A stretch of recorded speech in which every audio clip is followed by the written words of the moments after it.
vamos a despedir a los niños con un fuerte aplauso. ¡Bravo! Acá está, por favor.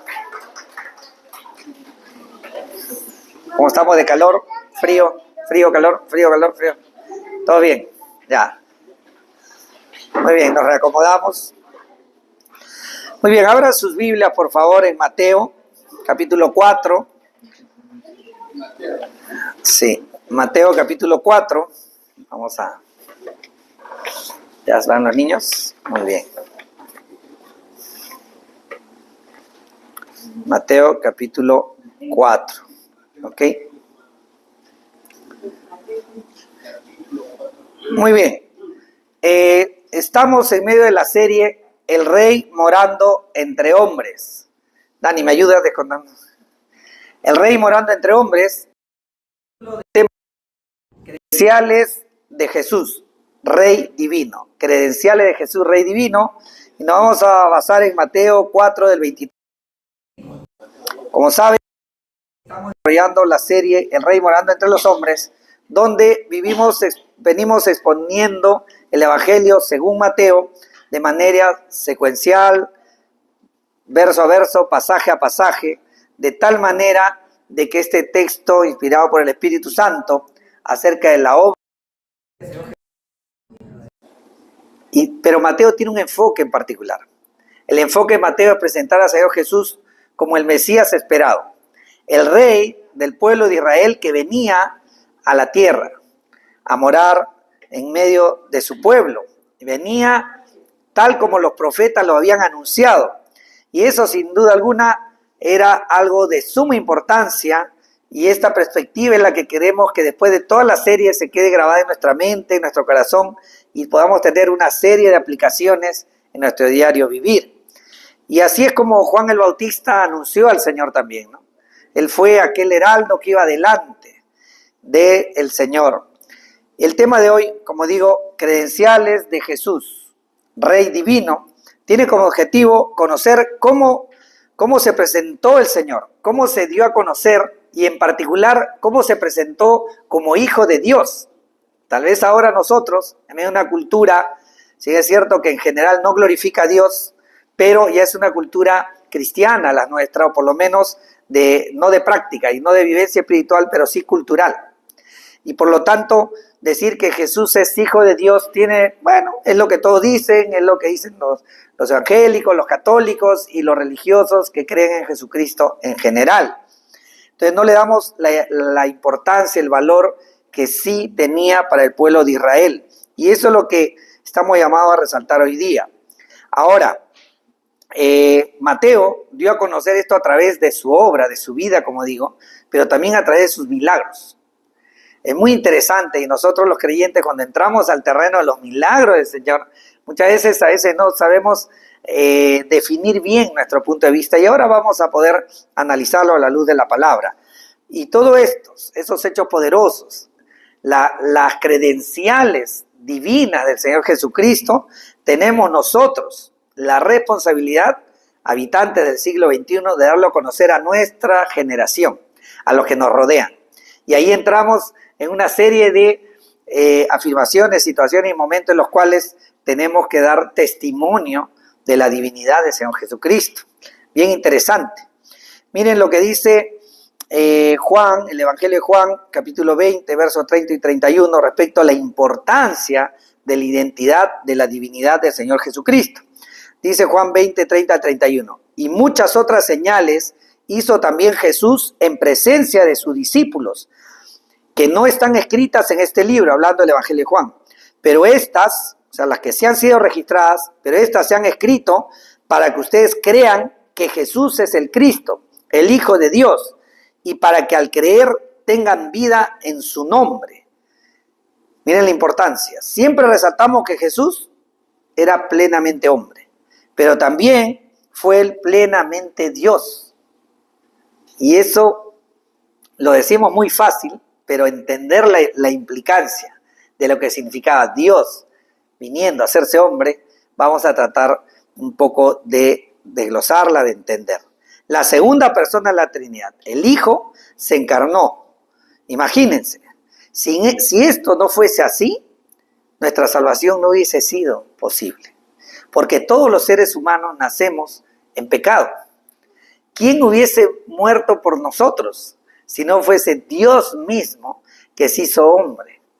En amor, en misericordia, de tal manera que siendo plenamente hombre, estaba en capacidad que sin pecado poder pagar la culpa que nosotros teníamos que pagar, que era la muerte. Entonces Él, pudiendo encarnarse en ese amor, en ese acto misericordioso, pudo ir a la cruz, siendo hombre sin pecado, pero eso lo podía hacer solamente Dios mismo. Hay muchos libros que se han escrito alrededor de ello, pero lo importante es que digamos, es imposible que ningún ser humano, el único hombre y mujer que nacieron, que fueron creados sin pecado, porque no nacieron, fue Adán y Eva. Si bien es cierto que en la palabra de Dios no está escrita todo el tiempo hermoso en el que andaron al lado de Dios, pero ese tiempo un día regresará. Esa debe ser nuestra espera para nosotros. Pero ellos cayeron en pecado y heredaron el pecado a todas las generaciones que seguían. Muchas veces nosotros no le damos la importancia porque hablamos poco acerca de eso. Pero nacer en pecado es terrible para cada uno de los seres humanos. Es una realidad en la cual ya nacemos, si cabe la expresión, condenados a la muerte eterna. Y podemos decir inclusive, desde el punto de vista, estamos ahora en la generación llena de derechos, ¿no? No puede ser, no es justo. ¿Saben qué? Si nosotros hubiésemos nacido también sin pecado, imagínense, Adán y Eva fueron los mejores representantes, fueron los que disfrutaron de la presencia del Señor en el huerto, son los que disfrutaron de la hermosura de una creación que no estaba en rebeldía para con Dios, y así aún cayeron en pecado. Nosotros hubiésemos hecho igual. Y tal como Adán y Eva nos representaron, la bendición es el segundo Adán. El Señor Jesucristo vino, siendo Dios, se hizo hombre. Y ahora vamos a ver un poquito más cómo Él se manifestó en esa condición de Dios mismo. Muy bien, nuestra confesión de fe resalta muy bien cómo como iglesia, como ICBJ, ¿no? Iglesia Comunidad Bíblica de Jesús, habla, ¿no? En lo que es teología propia, en el capítulo 2, el artículo 5 habla acerca de la divinidad del Señor Jesucristo. Y también en el capítulo 3, en Cristología, específicamente hablando acerca del Hijo. Por eso es la importancia que nosotros tengamos conocimiento de las doctrinas fundamentales que nos definen, porque ellas nos permiten a nosotros tener una columna vertebral sobre el cual poder basar todo aquello que exponemos, todo aquello que enseñamos, todo aquello que creemos, todo lo que practicamos. No podemos vivir sin tener las verdades centrales en nuestra mente y en nuestro corazón. Me gustaría que vayamos a Juan capítulo 12, ahí adelante el Evangelio de Juan, capítulo 12, verso del 44 al 55, para poder ver cómo Señor Jesús dijo, ¿no?, que acerca de la obra de Él y la obra del Señor mismo. Estamos en Juan, mire, Juan capítulo 12, verso del 44 al 55, lo voy a leer, dice. Entonces Jesús exclamó, el que cree en mí, no cree en mí, sino en aquel que me ha enviado. Y el que me ve, ve a aquel que me ha enviado. Yo, la luz, con mayúscula, como lo tocamos hace unos temas atrás, he venido al mundo para que todo el que cree en mí no permanezca en tinieblas. Si alguno oye mis palabras y no las guardas, yo no lo juzgo, porque no vine a juzgar al mundo, sino a salvar al mundo. El que me rechaza y no recibe mis palabras, tiene quien lo juzgue, la palabra que he hablado. Esa lo juzgará en el día final. Sigo leyendo, dice, porque yo no he hablado por mi propia cuenta, sino que el Padre mismo que me ha enviado me ha dado mandamiento sobre lo que yo he de decir y lo que he de hablar. Y sé que su mandamiento es vida eterna, por eso lo que yo hablo, lo hablo como el Padre me lo ha dicho. Miren, interesante, hasta el 50, perdón, 44 hasta el 50. Aquí él, y esto era lo que le rompía la cabeza a todos los que lo escuchaban. Él se hacía igual a Dios porque Él era Dios. Entonces, ver a un ser humano, plenamente hombre, pero plenamente Dios, es algo que si nos ponemos a concebirlo, así, a reflexionarlo filosóficamente, o sea, abstractamente, nos puede, digamos, desbordar en el pensamiento. Pero hay algo que también quiero que siempre lo tengamos en cuenta. El Señor Jesús muestra acá que Él dice que Él hizo todo aquello, hizo y habló todo lo que el Padre le indicó. Y yo siempre estoy maravillado, como siendo sin pecado, siendo plenamente Dios, se sometió totalmente a la voluntad del Padre mientras hizo su ministerio aquí en la tierra. Nosotros debemos tener bien claro que cuando veamos en la palabra de Dios alguna indicación respecto a nosotros y el Espíritu Santo nos hace entender que es algo que Dios quiere que hagamos, que sepamos, que entendamos, que apliquemos, le digo con todo cariño, no lo pensemos dos veces. Si lo pensamos mucho, nos puede pasar como Adán y Eva. Cuando le dijeron, ¿será cierto lo que dijo Dios? Y dudamos. Y empezamos a sacar del baúl de nuestra mente, de nuestro corazón que a veces nos engaña, falacias, mentiras, engaños del enemigo o algunos valores culturales que van en contra de la palabra de Dios. Les animo a que tengan algo como eje. ¿Quién sabe más? Dios soy yo. ¿Quién es más santo? Dios soy yo. ¿Quién es más sabio? Dios soy yo.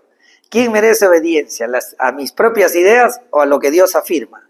Si tenemos eso claro y somos prontos para oír y pronto para obedecer,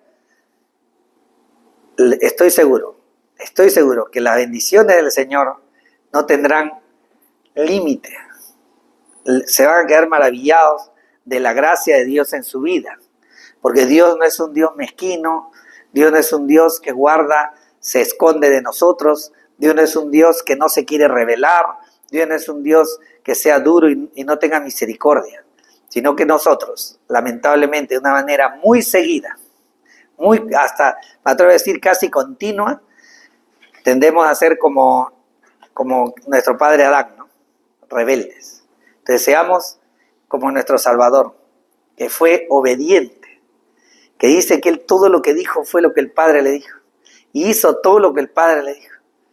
¿Qué pasa cuando alguien nos dice algo? Haz tal cosa. ¿Por qué yo? ¿No? ¿Cómo? Si tengo una mejor idea. ¿Y saben qué? Creemos que eso es solo, se dan cuenta, ahorita no están los niños más pequeños, buena oportunidad para mencionarlos. Han visto que cuando están muy pequeños, cómo nos miran nuestros hijos, o tal vez a la maestra, con esa atención, que sus ojitos están pendientes de lo que le digamos, y si le decimos con amabilidad, nos quieren agradar. Tú le dices, ¿viene? ¿Vamos? Ya, se emociona.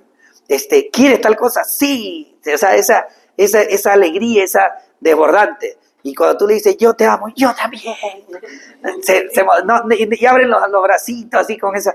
¿Saben qué? Por eso el Señor Jesús dijo que debemos ser como niños. Y no tengamos, conforme vamos creciendo y vamos siendo adultos, no tengamos vergüenza de ello, sino al contrario.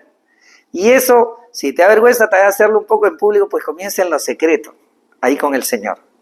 Ahí cuando veas y hagas tu devocional, leas la palabra de Dios, cantes una canción, te alegres con la naturaleza, con las noticias de cómo crece el Evangelio, o el nuevo día que te da, o al ver a tus hijos, las cosas buenas, las bendiciones que el Señor te da, te permitan realmente expresar esa alegría, ese gozo para con Él.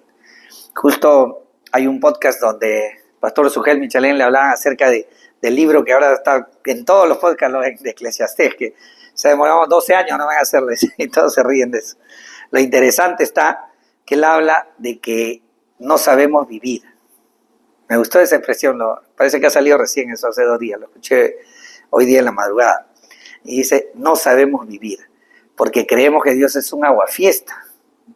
Lo que pasa es que en realidad abrazamos la desobediencia, abrazamos el decir, yo tengo una mejor idea. Y ¿saben qué?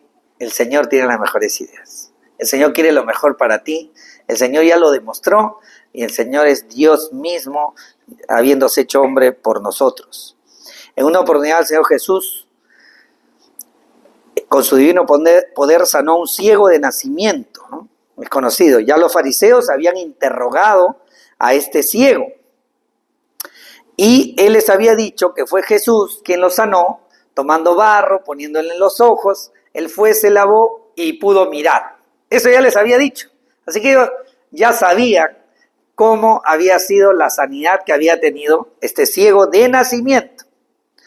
Pero fueron y le interrogaron por segunda vez. Y eso lo vemos en Juan 9. Y vamos a ver la respuesta, porque pueden leer todo el capítulo 9, trata de ello.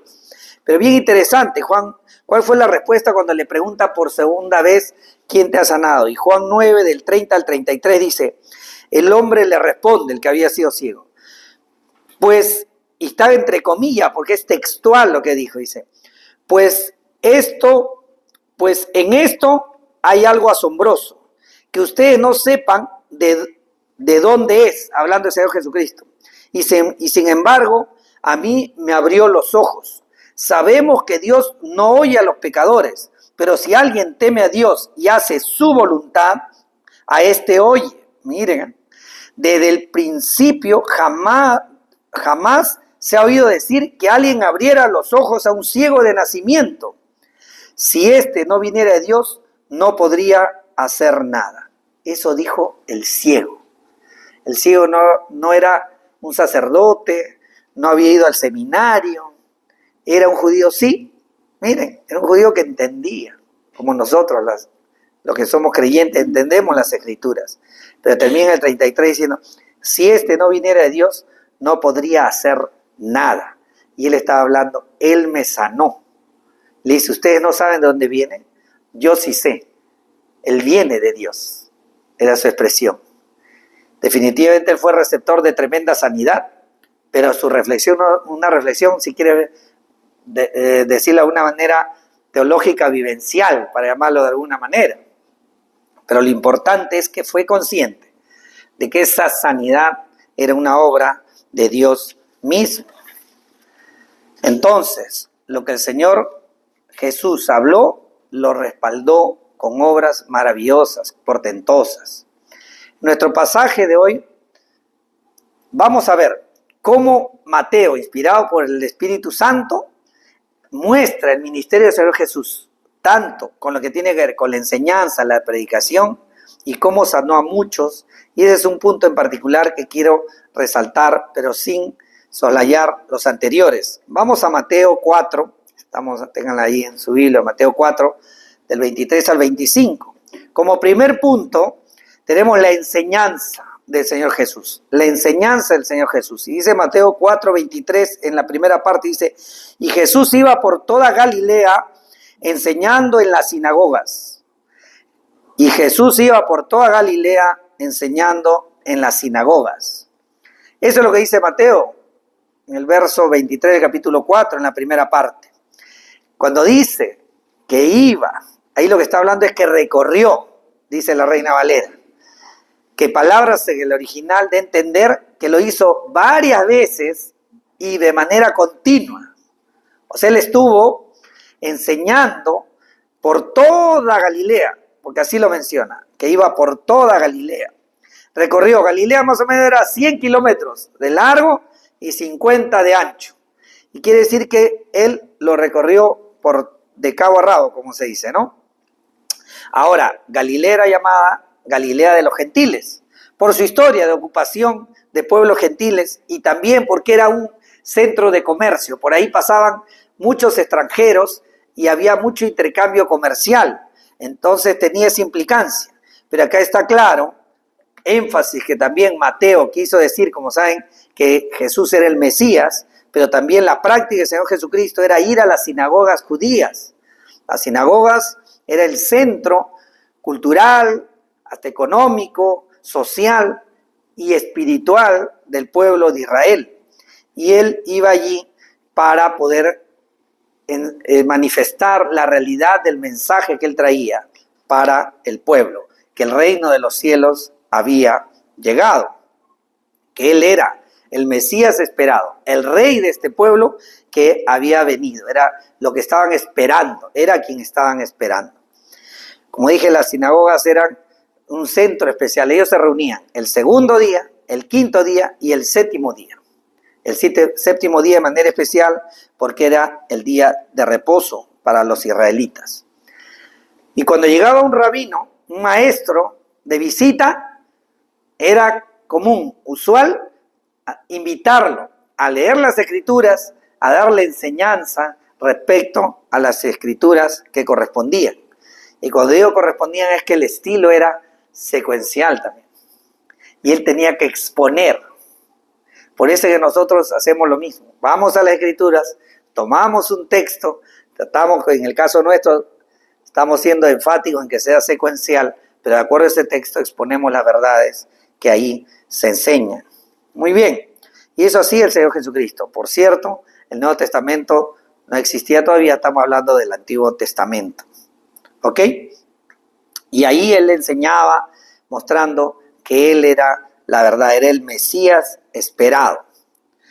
Como podemos ver en algunos pasajes, veremos en las siguientes semanas cómo él tomaba un pasaje y lo explicaba. Así era como él hacía la enseñanza, explicaba lo que mencionaba, los puntos que traían en las profecías que se cumplían, las implicancias que tenían, el espíritu del mensaje, explicaba el texto.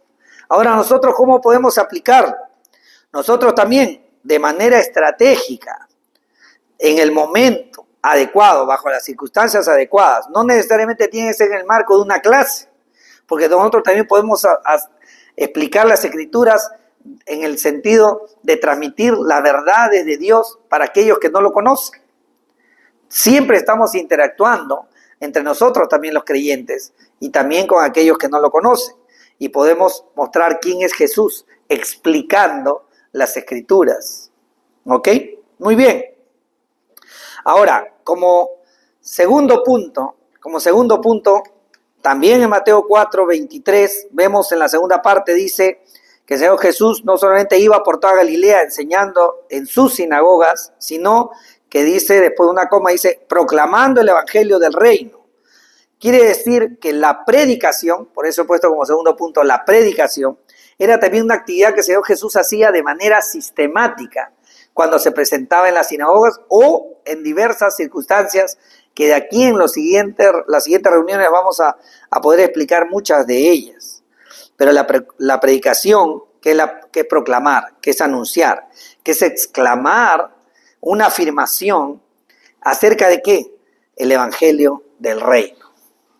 Eso es lo que él decía, que el Mesías, el rey, había venido para establecer su reino eterno. Y nosotros tenemos que preguntarnos, si él vino a ello y yo soy discípulo, que estamos en esa cadena de discípulos, generación tras generación, en el mundo entero, siendo discípulos del Señor Jesucristo, quiere decir que el reino del Señor tiene que estar en mi corazón, pero también tiene que verse en mis actividades diarias. Tengo que yo mostrar que soy un habitante de ese reino.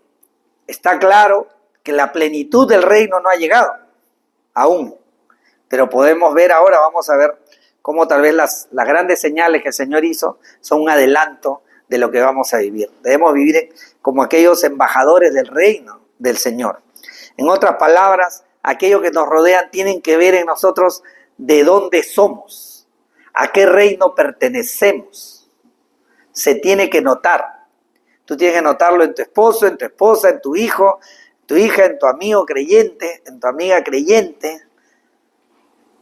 Tenemos entonces que nosotros, como digo, la única respuesta es la obediencia, hermanos, ante la palabra de Dios. Entonces podemos tener ya un motivo de oración a estas alturas del tema de hoy día, que es orar al Señor y decirle, Señor, ayúdame a obedecer. Y yo creo que ahí ya te aseguraste más o menos un par de costales de bendiciones, mínimo. No una listita, una cosa espectacular, estoy seguro de ello. ¿Ok? Entonces, el Señor enseñaba, explicaba la naturaleza del reino, de su reino, y también proclamaba, anunciaba que llegó su reino, el reino esperado por el pueblo de Israel y tras de sí por toda la creación. Esa era la implicancia. El creador del mundo se había hecho hombre para instaurar y recuperar todo aquello que había sido dañado por el pecado.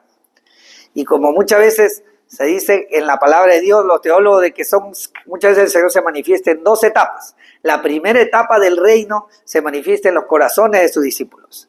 Y el reino pleno se va a ver cuando toda rodilla se doblará, donde Él instaurará todo, donde habrá cielo nuevo, tierra nueva, y todo glorificarán al Señor.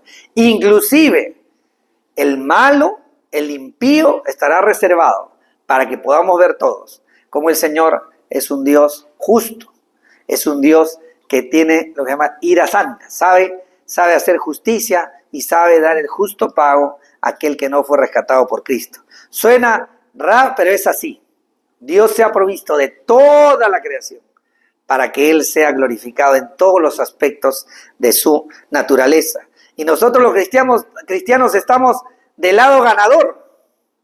Entonces nosotros, ¿qué tiene que haber? Gozo. Está claro que nosotros tendremos aflicción, y ya lo dijo el Señor, que estamos en contra de la corriente de este mundo. Pero no se engañen, porque a veces nuestra mente y hasta nuestro corazón nos engaña creyendo que a algunos les va bien. Pero definitivamente, ya por los comentarios que siempre hago, se darán cuenta de que el Señor ha puesto en mi corazón siempre el tratar de hacer preguntas que son sencillas, pero son complejas de responder. Por ejemplo, cuando alguien viene y te dice, ¿qué tal? ¿Cómo te va? ¿Todo bien? ¿Y tú cómo estás en tu casa? ¿Casado? No. Pero sí. Es que yo tenía una familia, pero... Y ahora tengo una novia, y empiezan a hacer un garabato. Y yo solamente los miro y los escucho. ¿Qué cara pondré? Estoy seguro, yo estoy seguro que solamente los miro. Y en mi corazón les digo en confianza. Yo ahora digo en mi mente, ¿en qué momento dices algo para compartirte? Porque si el evangelio está perdido. Alguien agarra y dice, sí, lo que pasa es que ahora, bueno, tengo mi segunda esposa y tengo mi hijito, tengo un hijito. ¿Cuántos años tiene tu hijito? 1 año. ¿Cuántos años tiene? 58. Yo digo, madre mía, es plaga eso. Y en mi mente está, muchas veces tratan de mostrar, y estoy feliz. ¿Y cómo haces? Otra pregunta, no sencilla, ¿no? ¿Y cómo haces con tus hijos, los otros? ¿Los ves? Imagínate que alguien te pregunte eso. Sí. Ya no voy a seguir. Esas preguntas son con cariño, con amor, pero realmente tratando de ver si en su momento agarran y abre un poco su corazón y poder, en la misericordia del Señor, compartirle de su palabra. Pero nosotros tenemos el evangelio de las buenas nuevas del amor de Dios, que envió a su Hijo para salvar al hombre caído en pecado, pagando expiatoriamente. ¿Qué significa? Reemplazando el castigo que los hombres merecíamos, la muerte eterna. Y así, por medio del arrepentimiento y fe, venir a reconciliarse con Dios. Dice Colosenses 1, 13 y 14. Porque Él, hablando de nuestro Señor Jesucristo, nos libró del dominio de las tinieblas y nos trasladó al reino de su Hijo amado, en quien tenemos redención. 2 puntos. El perdón de los pecados. Ojo, Él nos libró del dominio de las tinieblas. No hay gente que ande por la calle que diga yo soy neutral. Yo hago lo que quiero. Yo voy y vengo donde quiero, porque está bajo el dominio de las tinieblas. Esa es la realidad del ser humano, preso. Y dice que Él nos trasladó, te sacó de una condición y te llevó a otra, al reino de su Hijo amado, en quien tenemos redención. ¿Cuál es nuestra redención? El perdón de pecados. Quiere decir que hemos sido restaurados al deseo del Señor, que es de estar limpios de pecado delante de Él. Por eso, hermano, cuando nosotros diariamente nos ensuciamos nuestros zapatos con pecados, con pensamientos, con acciones, con palabras, tenemos a nuestro Padre Celestial y tenemos a nuestro Dios Jesucristo al lado de nuestro Padre, intercediendo. Parece fácil, pero realmente cuando nosotros somos conscientes de la santidad de Dios, nos sentimos incómodos por el pecado, o debemos sentirnos incómodos por el pecado. Si no se siente usted, amado hermano, incómodo por el pecado, tenemos que hablar, porque es muy posible que tal vez si no eres como que te resbala, ¿no? Es que tal vez estás bajo otro dominio, aunque viéndolo ustedes cara a cara, pienso que no. Pero el que más seguro debe estar, eres tú. De verdad te lo digo. Pero ¿cuál es lo importante? Que dice que en Él estamos reconciliados. Entonces, en el Señor Jesucristo tendremos que ir delante del Padre a pedir perdón, porque en esa cruz también ese pecado fue limpiado, fue pagado. Lo que sí, definitivamente tenemos que venir en arrepentimiento y también en fe, creyendo de que esa obra fue completa en nosotros. El Señor Jesús un día estaba en Nazaret, que es la zona baja de Galilea, y dio un mensaje, y vamos a ver cómo ministró enseñando y proclamando, que es predicar, un ejemplo, ¿no? Vamos a ver en Lucas 4, verso del 14 al 22 en su primera parte, y vamos a ver cómo un ejemplo de cómo ministraba nuestro Señor respecto a la enseñanza y a la predicación o proclamación o exclamación. Dice, Jesús regresó a Galilea. Lucas 4, del 14 en adelante. Jesús regresó a Galilea en el poder del Espíritu. Y las nuevas acerca de él se divulgaron por toda aquella región. O sea, las noticias, era conocido. Y enseñaba en sus sinagogas siendo alabado por todos. O sea, su intelecto era increíble y todos estaban estupefactos, admirados. Jesús llegó a Nazaret, donde había sido criado, y según su costumbre entró en la sinagoga. Mire, todo lo que le he dicho. Entró a la sinagoga el día de reposo, el séptimo día, y se levantó a leer.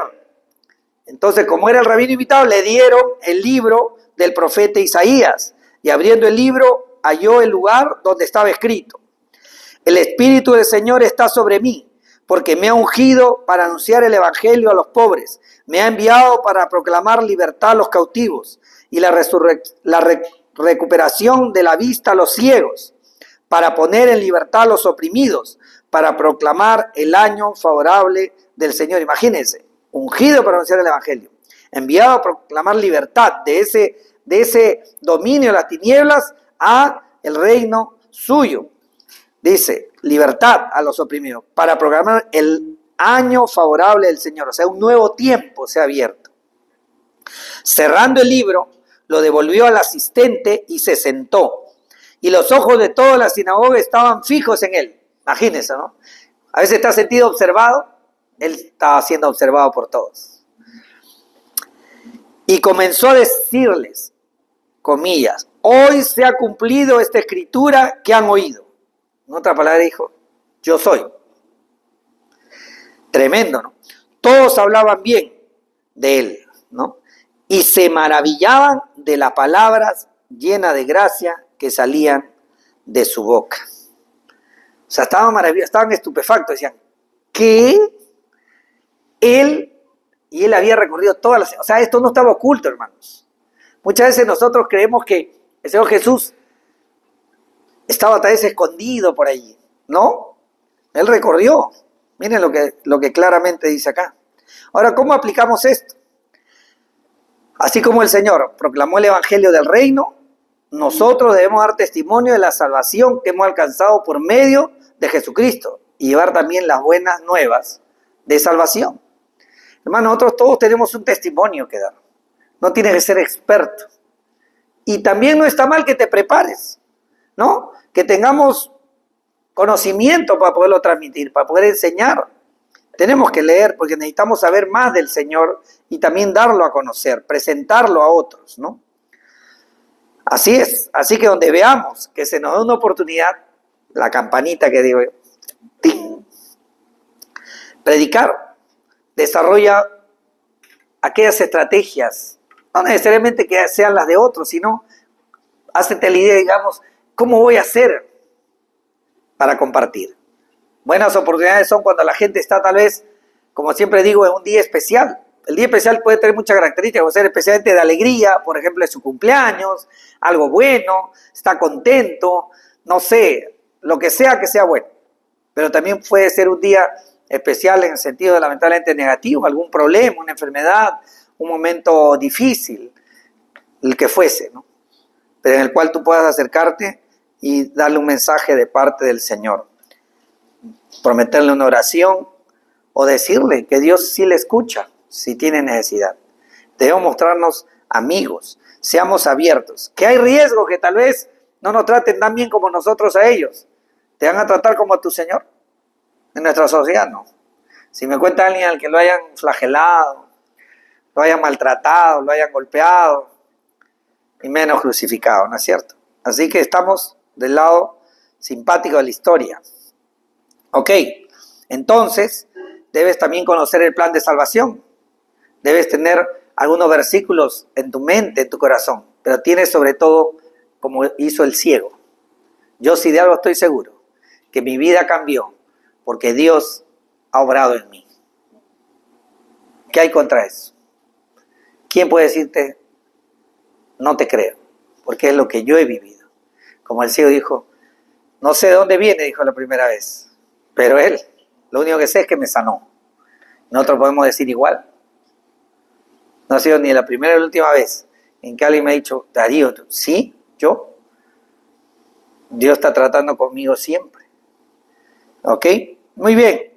Debemos tener ese amor misericordioso por los que van camino a la muerte eterna. Persona con la que tú tienes contacto, con la que yo tengo contacto, que no ha conocido el Evangelio y nosotros habiendo podido transmitirlo, pues estamos no cumpliendo nuestro llamado, que es proclamar el Evangelio. Nosotros no vamos a transformar ningún corazón, ¿eh? Eso es obra del Señor.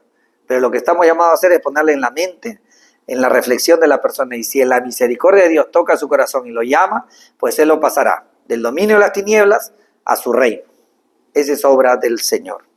Muy bien, pero como tercer punto, que también eran las credenciales de nuestro Señor Jesucristo, era que Él estaba sanando. Punto 3, Él iba sanando. Y también en Mateo 4, regresamos a nuestro texto y vamos a leer Mateo 4, desde el 23 de la última parte al 25. Dice que también Él iba, dice, voy a leer el 23 completo, dice, Jesús iba por toda Galilea enseñando en las sinagogas, 1, proclamando el evangelio del reino y sanando toda enfermedad y toda dolencia en el pueblo. Acuérdense, Él iba recorriendo 100 kilómetros por 50 kilómetros. Recorría por las sinagogas, sin perder oportunidad, iba hablando y todos sabían de Él. Pero dice ahora que Él iba y sanando toda enfermedad, no dice algunas. Esto es único en la historia humana.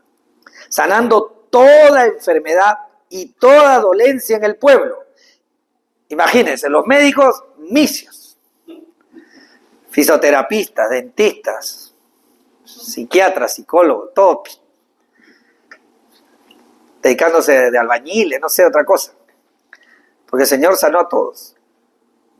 ¿Y la palabra de Dios es verdad o es mentira? Y si es verdad, yo estoy leyendo lo mismo que ustedes, ¿eh? A todos, y sigo leyendo. Y dice, 24, se extendió su fama por toda Siria y traían a Él todos los que estaban enfermos, afectados con diversas enfermedades y dolores, los endemoniados, epilépticos y paralíticos, y Él los sanaba.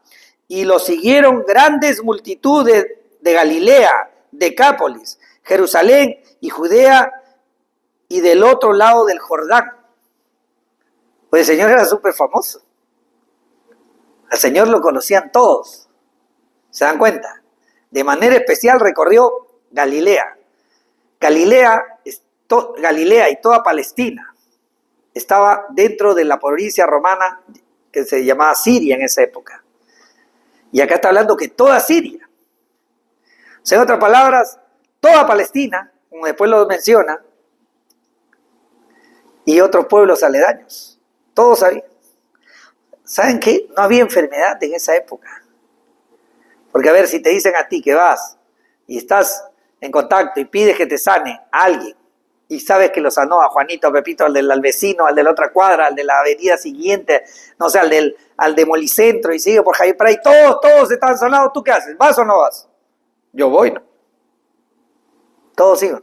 Y todos eran sanados. Esto a mí me impactó. Y es, sin duda alguna, el curar todos los males de todo el pueblo era una verificación clara de su divinidad. Cuando él sanaba, no hacía tal vez cuando nosotros viene alguien enfermo y ofrecemos, voy a orar. Cuando me entero que alguien está enfermo, voy a orar. Que Glorita se ha torcido el brazo, el pie, voy a orar. Que me entero que Majo está resfriada hasta el win, voy a orar. Pero yo acaso digo, sánate, está curada, o en mi mente, o ustedes hacen eso para conmigo, eso no funciona. Pedimos, Señor, por favor, ten misericordia, haz tu voluntad, si está en ti. En ese tiempo era, ¿cómo se dice? Cheque en blanco. ¿Cuál es tu enfermedad? Sanado. La tuya, sanado. La tuya, sanado.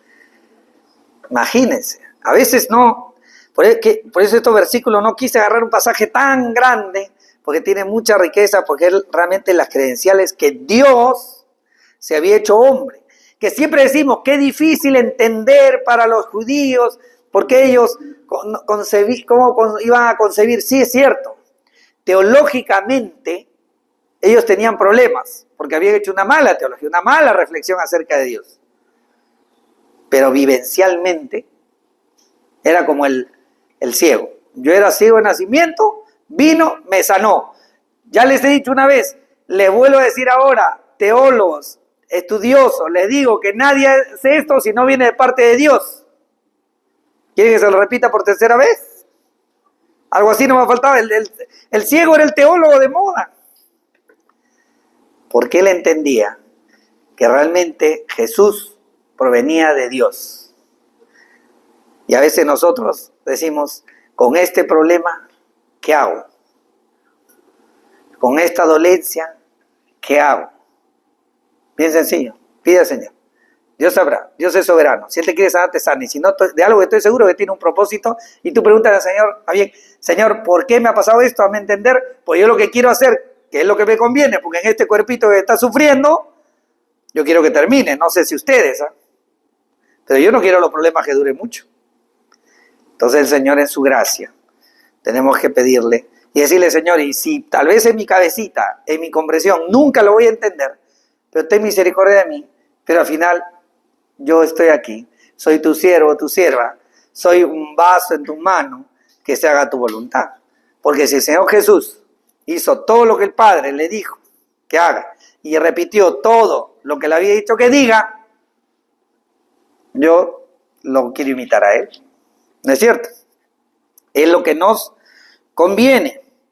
Su enseñanza y proclamación del Evangelio del Reino debió ser suficiente para que sea recibido como el Mesías esperado. La prueba que cuando él afirmó con autoridad, porque su enseñanza era con autoridad, y esto está reflejado en muchos pasajes también, por eso todos le miraban, y cuando él dijo, hoy día se ha cumplido, era como si a todos le dijeran, plop. Tenían dudas, venía de sanar a todos, y a la hora de salir de esta sinagoga seguro había una filaza atrás, afuera, para sanar a todos también. Imagínense, por si habían dudas, pero hubiese sido suficiente con lo que él enseñaba y proclamaba. La prueba que sus discípulos, cuando él los llamó con autoridad, vinieron, como lo vimos con los hermanos, ahí pescadores. Dejaron todo para seguirlo. Eso fue suficiente, como muchos de nosotros también. Yo no sé tú, tal vez el Señor muchas veces ha usado una circunstancia difícil y te ha sacado un problema grave, o de una enfermedad o lo que fuese, Dios es soberano. Dios me libre a mí y a quien sea de ponerle como si fuese un caballo de carrera, un camino por donde no se pueda salir. Yo creo que lo único que puede hacer un hombre que se atreve a hablar acerca del Señor es decirle: Señor, tú eres soberano, yo me someto a lo que tú quieras hacer. ¿Se dan cuenta? Yo espero en ti. Y si algo no entiendo, hazme entender, por favor. Ellos no le creyeron y hubiera sido suficiente, ¿no? Con todas las verdades que él explicaba y proclamaba y les anunciaba. Pero el Señor, en su misericordia, le plació dar señales a los hombres de la divinidad del Señor Jesucristo. Pero también los milagros son un anticipo del reino venidero. Los milagros del Señor fueron una muestrita. Una muestrita que cuando Él vuelva, todo mal va a cesar. Toda dolencia, todo problema, la tierra será restaurada y realmente ese día tendremos gozo pleno. Pero ¿sabes qué te digo? Algo que escuché también en el podcast. Dios no es un aguafiestas. Dios quiere traerte bendición. Y todo tiene un propósito para nosotros también. Y todo tiene ese lugar. Así que solamente hay dos situaciones en las que podemos estar. O estamos gozosos o estamos pasando de esa aflicción, y donde dice el Señor que estemos, ¿qué? Con sumo gozo cuando estemos sometidos ¿a qué? A pruebas. Así que el gozo es esa satisfacción interna de saber que estoy en las manos de Dios. Tal vez no estoy sonriendo porque estoy con un cólico. Estoy con el ligamento roto, el dolor que sentí ahí por el amor de Dios. Fue terrible para mí. Tanto que yo pedí que me pusieran 24 horas más esa anestesia. Fue muy doloroso. Y no reía. Pero si de algo estaba seguro, que estaba agradecido porque el Señor permitió que ya me iba a recuperar, ¿no? Sentía en mi corazón que ya estaba haciendo lo correcto. Y a veces hay que pasar por callejones oscuros, ¿no? Pero sabemos que al final el Señor reina y quiere lo mejor para nosotros. Dice Mateo 4:23, sanando toda enfermedad y toda dolencia del pueblo sin faltar ninguna. Quiero resaltar, Mateo 24, toda Siria, también todos sabían, hermanos. Eso es algo que a veces lo leemos muy rápido, pero no le damos la repercusión o el impacto que tiene. ¿Qué demuestra los milagros? ¿Qué demostraron acerca del Señor Jesús? Uno, que Jesús es divino. Esa es la gran diferencia. Él sanaba por decisión propia. Lo sanaba, ¿qué dolencia tienes? Y él actuaba. Es más, él iba caminando y una mujer, como saben, le toca y sale poder de él. Y es sanado. También, ¿qué más demuestra? Uno, como digo, que Jesús es divino. Dos, que Dios es compasivo con los que sufren. Así que si está sufriendo, como buen hijo, ¿qué pasa con nuestro hijo pequeño? Se golpea. ¿A quién busca? Mamá, papá, ¿por qué? Porque quiero llorar bien, quiero llorar fuerte, y acá solito, ¿qué voy a hacer? Yo quiero que me hagan caso. Y llora desconsoladamente, porque espera que tú lo consueles. ¿O no? Igual, el Señor es compasivo. Entonces, si sufres, ve a Él. 3, Jesús es el Mesías prometido y anunciado por los profetas. Eso es también algo que demostraban los milagros. 4, los milagros demuestran que el reino pleno, como le he querido llamar yo, prometido, es una realidad que debemos esperar. ¿No? A veces hay alguien que dice, estoy mejor, valgo más muerto que vivo, dice, ¿no? Esa frase siempre yo le digo cuando usted han ido al banco de crédito y siempre te ofrecen un seguro. ¿Te ofrecen o no? Señor, usted veo que no tiene un seguro, no sé qué. No te preocupes, le digo, sí tengo un seguro. Yo valgo más muerto que vivo. Y se ríen. No, para reírse. Le digo, ¿cómo te llamas? Uno dice Moisés. Y al toque, ¿tu mamá era creyente? ¿Tu papá? Sí. Yo también.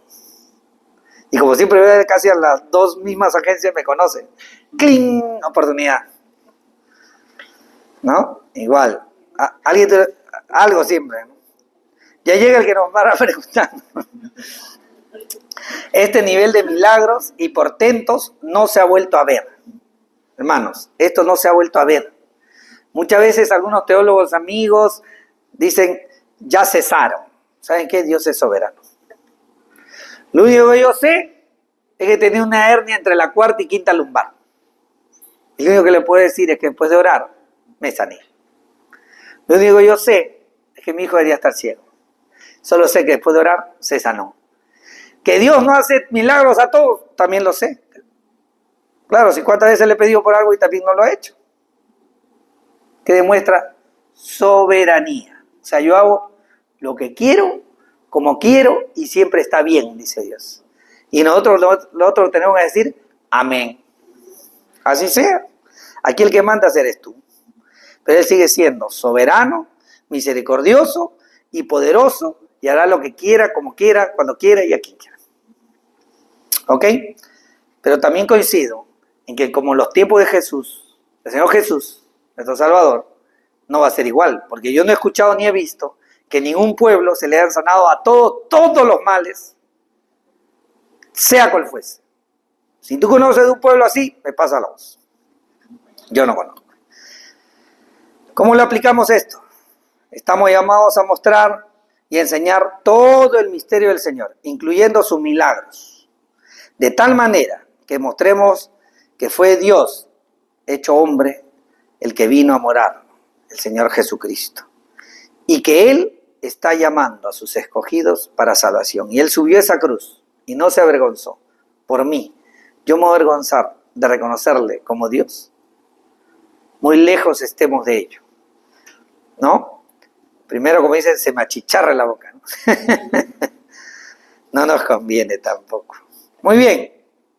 Entonces, lamentablemente hay gente que busca señales y no al Señor de las señales. Ahí hay que tener cuidado cuando hablamos de los milagros y los portentos del Señor. El Señor de las señales y prodigios, vuelvo a decir, es soberano. Y claro, en el caso de la gente de Galilea y de toda Siria, de Siria, la romana, toda esa provincia grande, ellos podrían decir que sanó a todos. Y la pregunta es, ¿todos le siguieron? No. Todos los que le siguieron no fueron a todos los que sanó, porque no había ni una dolencia. ¿Sabes quiénes fueron los que le siguieron? Aquellos que respondieron a su llamado. Aquellos que Él había en su soberanía escogido para salvación. Los llamó y dejaron todo y lo siguieron. Así que si nosotros no podemos decir, ay, ¿cómo hago, Señor, para cumplir la gran comisión? Para poder llevar discípulos a tus pies. Yo tendría que también tener ese poder, ¿no? Tú no te preocupes. Tú enseña y anuncia. Predica.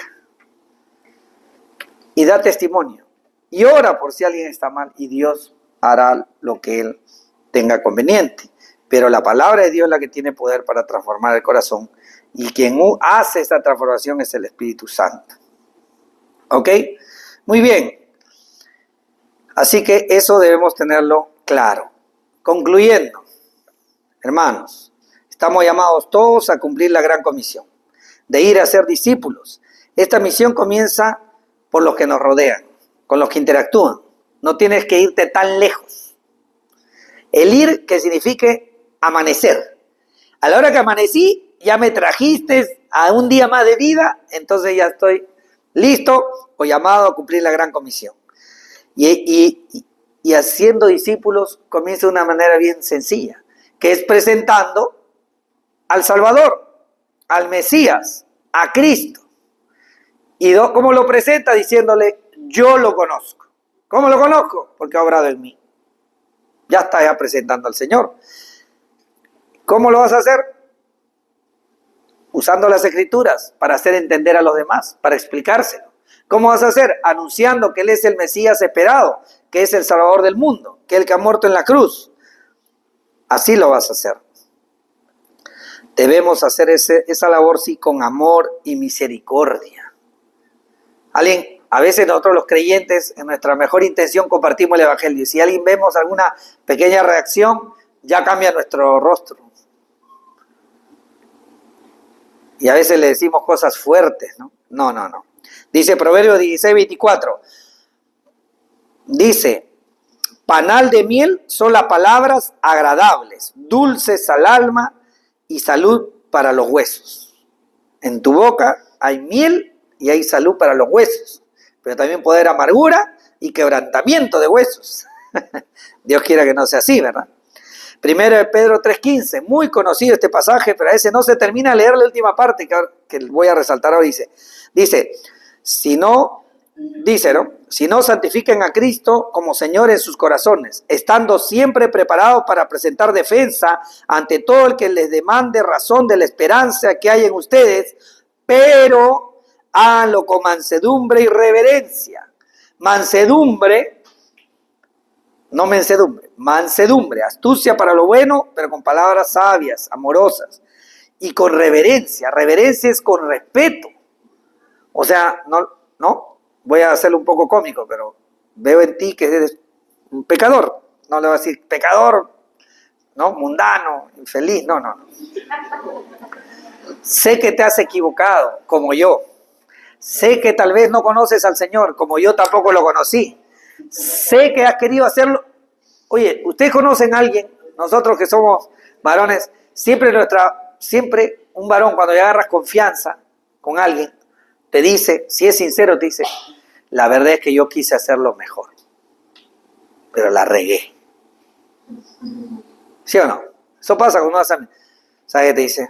Alguien, ¿no? Mira, ¿saben qué? Yo fui con buena intención a este matrimonio, esto, todo, pero ¿saben qué? La regué, la malogré, lo estropeé, no supe valorar, etcétera, etcétera, etcétera, ¿no? Hay sinceridad. Entonces siempre hay que hacerlo con mansedumbre y reverencia. Inclusive cuando alguien lo quieras acorralar con la palabra, dale siempre esa salida al Señor y decirle, ¿tú eras consciente de esto? Porque tú le dices, eres un pecador, pero eras consciente, ¿sabías de esta verdad?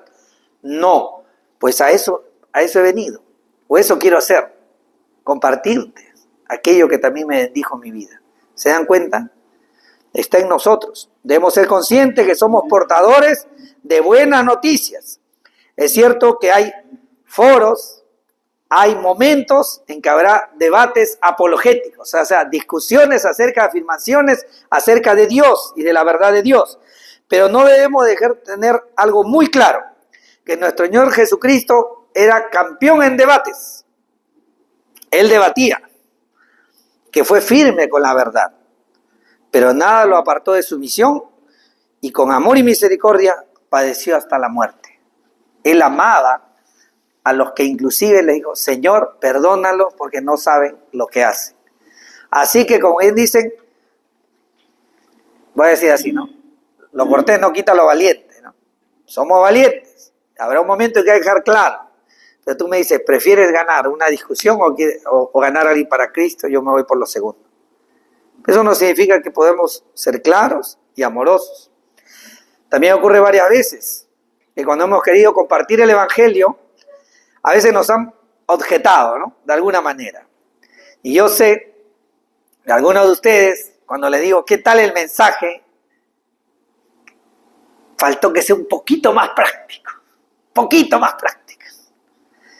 Ahí van, ejemplos prácticos. Cuando vamos a compartir, las respuestas y las preguntas no son exactas, porque esto no es palabra de Dios, son situaciones a las cuales yo me he enfrentado, ¿no? Alguien que te dice, por ejemplo, cuando le vas a compartir, ¿no? Y te dice, lo que dicen de Jesús y la Biblia es una creencia solo humana. ¿Te ha pasado a ti? A mí sí. Una posible respuesta, ¿has leído la Biblia?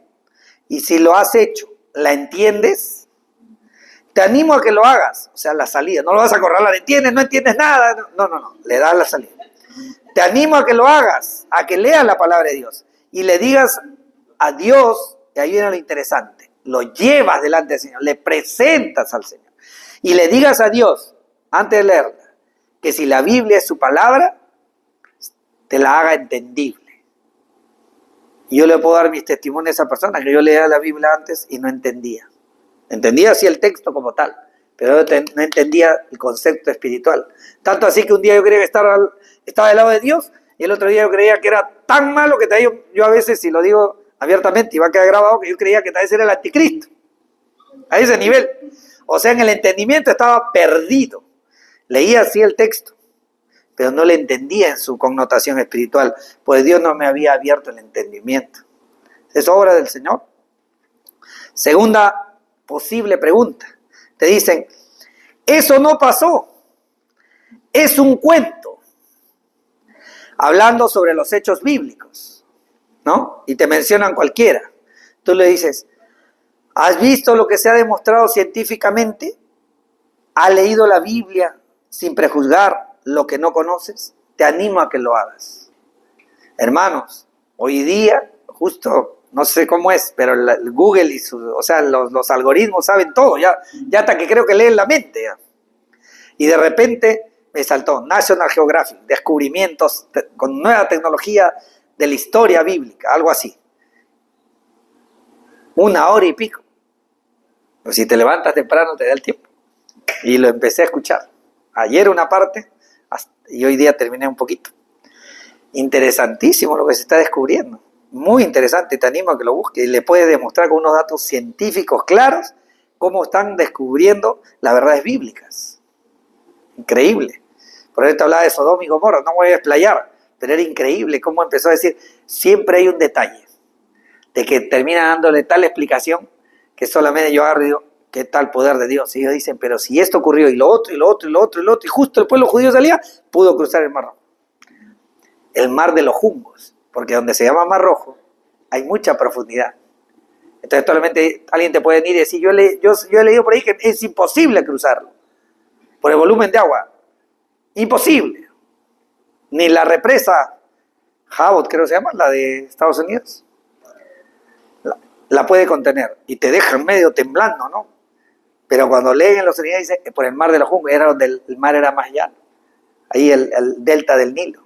Interesantísimo. Y está la ruta, y hay resto arqueológico, y te empiezas a dar cuenta y te dices, Dios mío, esto es para creer mañana. Pero aún así no cree. El mismo que hace el documental dice, y ocurrió esto y aquello y lo otro. Y bueno, otro tema, otra pregunta práctica. ¿Realmente habrá pasado eso? ¿Realmente habrá pasado eso? ¿Quién sabe, no? Entonces, lee la Biblia y pídele a Dios que si Él existe, te la haga entender. Porque la convicción, si Dios es Dios y esta es su palabra, ¿quién te lo va a hacer entender? Yo, no, Él sí le hizo. O sea, llévalo a Dios. Otro, ¿quién ha visto realmente a Jesús? ¿Y será cierto lo que dicen de Él? Porque ha pasado como 2000 años, entonces ya desconocen todo, ¿no? Le digo, están los testimonios de los que vivieron con Él y están los descubrimientos arqueológicos que lo confirman, que lo que dice la Biblia fue escrito, en el caso de Jesús, pocos años después de que Él ascendió. Y también debemos saber que esa era una cultura oral. No era como nosotros, que no apuntamos lo que dices hoy día, ya no me acuerdo. Ellos tenían la costumbre de todas sus enseñanzas, era de manera oral. Y dices, uy, ¿y será cierto eso? Bueno, ¿cómo crees que era la cultura de los incas? ¿No? También era oral, en gran mayoría. También en aquellos tiempos era así. Otro, dicen, ¿no? ¿Sabes? La Biblia se hizo para manipular a los hombres. ¿Le ha pasado? No, para manipular. Entonces tú le puedes decir, ¿así? Entonces tú le puedes decir, ¿y quién fue el que quiso manipularlo? ¿Sabes? Porque si que fue hecho para manipular, ¿quién lo hizo? Porque ¿sabes qué? La Biblia fue escrita a lo largo de más de 1500 años. ¿Quién estuvo ahí para manipular 1500 años? Entonces la persona va a decir, no lo sé, yo tampoco. Porque eso no ha existido. Es obra de Dios. Y la Biblia, si la lees, te darás cuenta que no manipula nada, sino busca el bien del ser humano. Así es. Por último, hermanos, cuando el Señor Jesús compartió una parábola sobre el rico Lázaro, el rico y Lázaro, ¿se acuerdan? El rico y Lázaro, que era pobre y enfermo, estaba a sus pies. Dice en Lucas 16 que muere el rico y muere Lázaro, el pobre y enfermo. Y dice que el rico le dice, estaba Abraham ahí, ¿no? Y le dice, Abraham, por favor, padre Abraham, que Lázaro regrese y le cuente a mi familia. Le cuente lo que se pasa acá y no pase este tormento.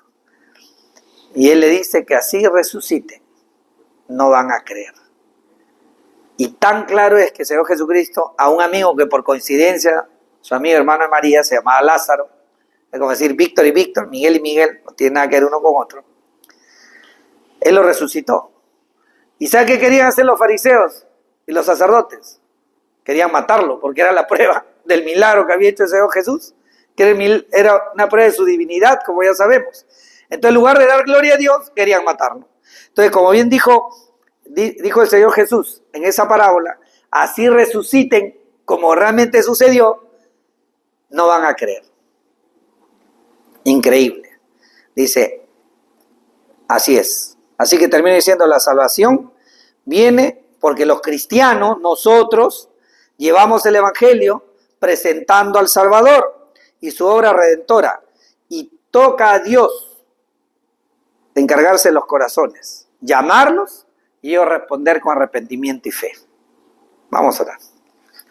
Padre y Dios Santo, gracias Señor, porque una vez más vemos en estos pocos versículos, pero tremenda enseñanza, Señor, y aplicación a nuestras vidas, de que Jesús, la segunda persona de la Trinidad, Dios mismo, plenamente Dios y plenamente hombre, tuvo tal misericordia que vivía entre nosotros, pero eso no lo quitó su condición de Dios. Gracias por tanto amor, tanta gracia, nunca lo podremos entender, y ayúdanos a ser sabios y compartir y a disfrutar del gozo de estar en el reino del Señor. Te adoramos, Señor, te glorificamos y te honramos por tamaña obra y misericordia en Cristo Jesús. Amén. Amén.